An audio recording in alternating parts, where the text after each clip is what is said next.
بسم اللہ الرحمن الرحیم۔ السلام علیکم پیارے بچوں، کیسے ہیں آپ؟ یقیناً ٹھیک ہوں گے اور تندرست ہوں گے۔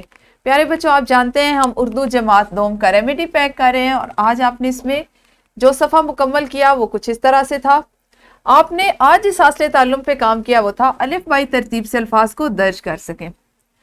یقیناً آپ نے اس کیو آر کوڈ میں دیے گئے ویڈیو لیکچر کو دیکھا ہوگا، سمجھا ہوگا، اور اس میں آپ کو اندازہ ہوگا کہ الف بائی ترتیب ہوتی کیا ہے اور کس طرح سے ہم اس کے مطابق الفاظ کو لکھ سکتے ہیں۔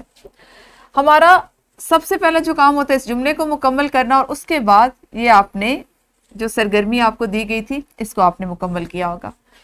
پیارے بچوں، بول چال کی اگر ہم بات کریں یا روزمرہ زندگی کی بات کریں تو اس میں ہم بولتے ہوئے بہت سے الفاظ ایسے بولتے ہیں جو جس کے ہم نہ تو بناوٹ پہ غور کرتے ہیں، نہ اس کے زیادہ معنی کے جو وسعت ہوتی ہے اس پر غور کرتے ہیں۔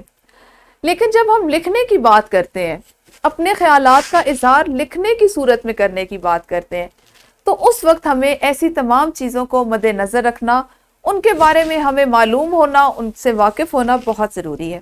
جیسے الف بائی ترتیب، اگر ہم اس کو ذرا تھوڑا سا وسیع پیمانے پہ اس کی بات کریں تو ہم نے لغت میں سے الفاظ کے معنی تلاش کرنے ہیں، اس کا ماخذ تلاش کرنا ہے، تو ہمیں اس لفظ کو تلاش کرنے کے لیے پہلے بنیاد کیا ہونی چاہیے؟ الف بائی ترتیب سے ہم واقف ہوں، ہمیں معلوم ہونا چاہیے کہ لغت کا استعمال کیسے کیا جاتا ہے۔ یہ وہ چیزیں ہیں کہ جن کو اگر ہم اب سیکھیں گے تو ہم آنے والے دنوں میں، آنے والی جماعتوں میں ان چیزوں کی بنیاد پر زیادہ سے زیادہ وسیع پیمانے پر چیزوں کو سیکھتے ہوئے فائدہ اٹھا سکیں گے۔ یہی اس کا مقصد ہے کہ الف بائی ترتیب سے آپ کو الفاظ کو نہ صرف لکھنا آ جائے بلکہ اتنا عبور آپ اس پہ حاصل کر لیں کہ آپ کو کل کو یا آج ہی اسی جماعت میں کچھ اسباق کے بعد لغت کا استعمال سکھایا جائے تو آپ کے پاس ایک مضبوط بنیاد تیار ہو۔ اسی کی بنیاد پر ہم یہ بھی بات کرتے ہیں کہ اس مضمون کو اگر ہم انگلش کے ساتھ جوڑ لیں تو بالکل اسی طرح سے ہم انگریزی میں بھی اس کی جو الفابیٹیکل ہمارا آرڈر ہوتا ہے، جو اس کی ترتیب ہوتی ہے، سیکوینس ہوتا ہے، اس پہ عمل کر سکتے ہیں۔ اس کے مطابق ہم اپنے الفاظ کو لکھ سکتے ہیں اور ڈکشنری سے تلاش کر سکتے ہیں۔